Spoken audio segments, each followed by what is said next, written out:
From fans finally coming to terms with the fact that they won't be seeing Gustin in the movie, to going back to base one with a certain rumor that's been flying around. Could it be that we'll get to see Gustin as the Flash after all? First off, why hasn't he been in the movie since the very beginning? If you ask me, that's such an absurd question. The man has played the main role in the CW series for 9 years. At this point, he's practically the face of the superhero. So why is his appearance in the movie even a question? Well, it apparently is. Because up until now, fans were getting ready to bid the actor goodbye after the last season of the series ended, and finally accepted the fact that Ezra Miller would be portraying the role. Now, controversies aside, Miller's great, but being an avid fan, something just doesn't sit right with me when the casting isn't done right. Don't get me wrong, I love Ezra Miller. Well, loved. The initial reaction was derivative from my experience with the book, but then when I read the script, I found that it was true to the book, which essentially meant that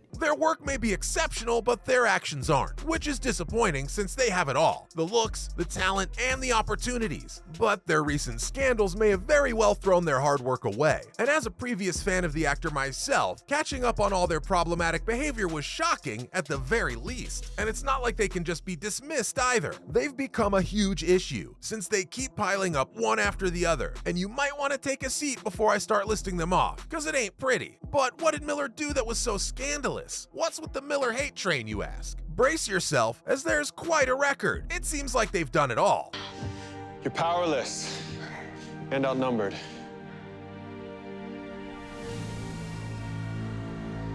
Oh, Flash, you came to my show.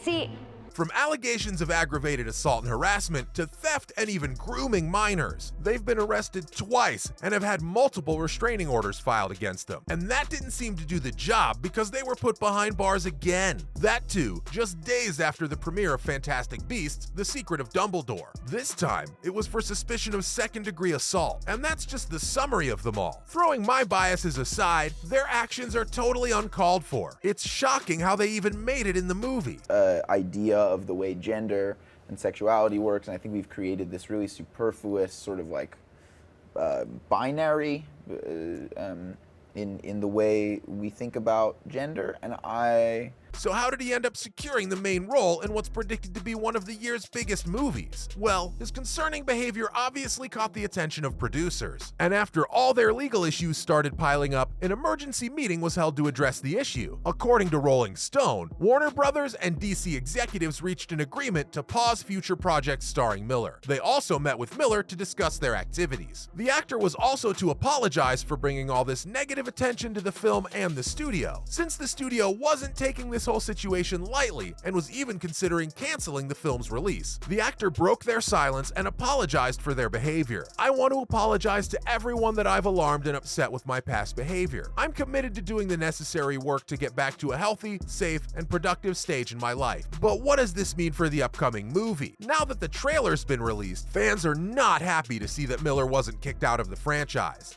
Do you? And we're all jealous of you, but happy for you as well. But here's what I realized is that anyone could just choose to read comic books all the time, and when people were like, what about literature? You'd be like, whatever, man.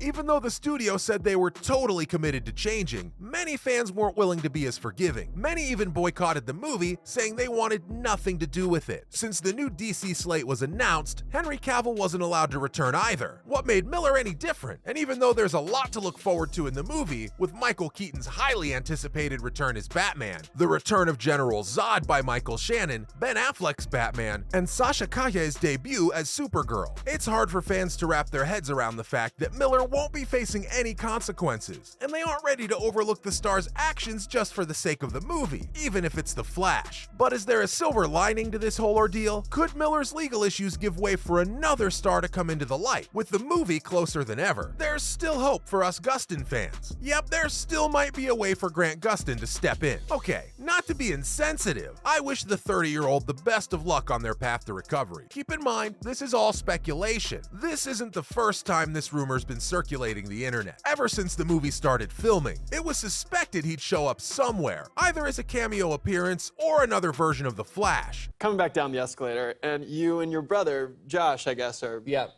coming in. And of course, I recognize you, but I had just been watching The Mindy Project. Yeah. So the only thing that comes out of my mouth to your brother is, But now, this recent rumor teases the possibility of something more. Here's the thing, Miller will still headline the upcoming movie, as confirmed by the trailers, but Gustin may be replacing him in the role by the end. No, you're not the only one screaming. As stated by The Direct, a YouTuber named John Campy talked about the possibility of Gustin replacing Miller as the movie draws to an end. At first, he admitted he didn't believe it. It was difficult to buy into it because everything else suggests otherwise. But here's where everything changed. Apparently, a little bird told him that Grant Gustin was going to be the new Flash of the DC universe. in his original experiment, Thomas Snow tried to create a Caitlin 2.0, one that would be immune to ALS, but instead he created a daughter with 2 mixed consciousnesses. And when he tried to reverse it, he found... Okay, hold your horses. Nothing's confirmed yet. He also said that the news was bound to spread pretty quickly, so it's undoubtedly going to be everywhere in a couple of days. But even though I've been in denial ever since, this doesn't seem impractical at all. Even though Grant Gustin didn't make an appearance in The Flash's test screening last year, it won't be hard to shoot a new scene and add him in, considering John Campy was speaking the truth, of course. But what makes Grant Gustin better suited for the role than Miller? That's pretty obvious. Well, never a stranger. I've had a good friend of mine who, to be honest, is like tiny and like should have assumed that I could have beat him, that I was faster than him. And then crew members, 2 different crew members. These are adults. Nobody knows the Flash's character better than Gustin himself. He's played the part for 9 years and has a solid fan base. Not to mention the guy doesn't have a blemish on his perfect record. And with Miller struggling with mental health issues, turning the series Flash into the movie's Flash isn't an impossible thing to ask. There's even a timeline to go off on. The 2020's Crisis on Infinite Earths crossover event on the CW connects the old DCEU with the Arrowverse and would bring Grant Gustin and Ezra Miller's Barry Allen's into the same frame. Now, you're supposed to take this with a grain of salt. For now, it seems that both James Gunn and Peter Safran could just as easily continue with Ezra Miller, as the actors vowed to work towards their behavior. But with Gustin's series coming to an end, replacing them with Grant Gustin will also be an easy decision. Through the eyes of one character, you know, the stories of many people. They happen to be growing up in the same town. They happen to be in the same high school. But there are some archetypes present, some undeniable. But Gustin may very well be tired of the role. After having played the part since 2014, he may wish to move on to the next chapter of his career. And while a main role in a film certainly wouldn't be as exhausting as the main role in a 9-part TV show, it would be completely understandable if Gustin wanted to move on from playing the superhero. Let's all collectively pray there's some truth in Campy's words. And if not, we'll just have to see whether the perks of being a wallflower star intends on following through with their promises. Well, that was all about Ezra Miller's possible replacement in the upcoming movie.